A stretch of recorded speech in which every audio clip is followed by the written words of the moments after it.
ఆరుగాలం కష్టపడే రైతాంగానికి ఒక బాధాకరమైన వార్త.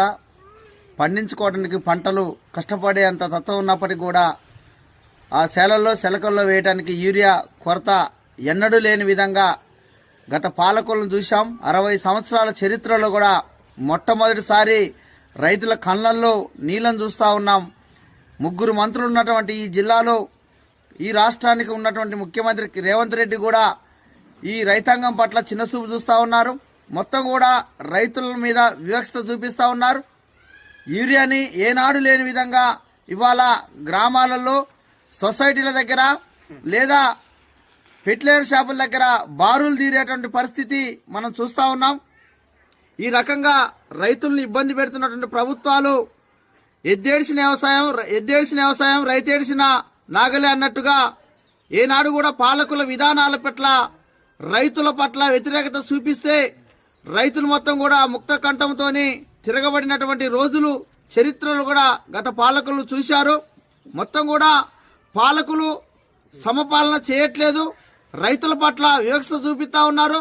మొత్తం కూడా 24 గంటల కరెంటు ఇవ్వకోకుండా కరెంటు కోతతోని కొంత మరోవైపు ఇబ్బంది పెడతా ఉన్నటువంటిది ఉన్నది. రైతులు పంట పండిస్తేనే ఈ దేశం బాగుపడతా తప్ప రైతు లేని రాజ్యాన్ని చూడబోతా ఉన్నామని చెప్పేసి ఈ సందర్భంగా అనిపిస్తూ ఉంది. అందుకనే ఈ దేశంలో మొత్తం కూడా రైతే రాజుగా చెప్పుకుంటున్న పాలకులు ఈ తెలంగాణ రాష్ట్రానికి వచ్చేసరికనే రైతుల పట్ల చాలా వివక్షతతోనే ఉన్నటువంటిది ఉన్నది. అందుకనే ఎన్నడూ లేని విధంగా యూరియా కోసం గవర్నమెంట్ యాప్లు తయారు చేసినాం.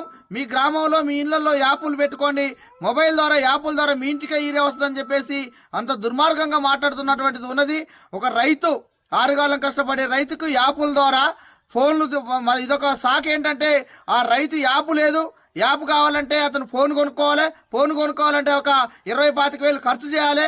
మొత్తం కూడా లేనటువంటి పరిస్థితులలో ఇప్పుడు రైతుల్ని ఇంకా ఇబ్బంది పెట్టేటువంటి పరిస్థితులు కనపడతా ఉన్నాయి. కాబట్టి ఈ యాపులు కాదు, మొత్తం కూడా యూరియా నేరుగా గ్రామాలలోకి చేరాలి, గ్రామ సొసైటీల ద్వారా గ్రామ పంచాయతీలకి యూరియా చేరాలి, రైతాంగానికి సరిపడే యూరియా అందించాలి, పంటలకి మొత్తం కూడా పండిన పంటలకు కూడా గిట్టుబాటు ధరలు అందించాలి, మద్దతు ధరలు అందించాలని చెప్పేసి మేము సిపిఎంఎల్ న్యూ డెమోక్రసీ పార్టీగా ఈ పాలకుల్ని డిమాండ్ చేస్తా ఉన్నాం.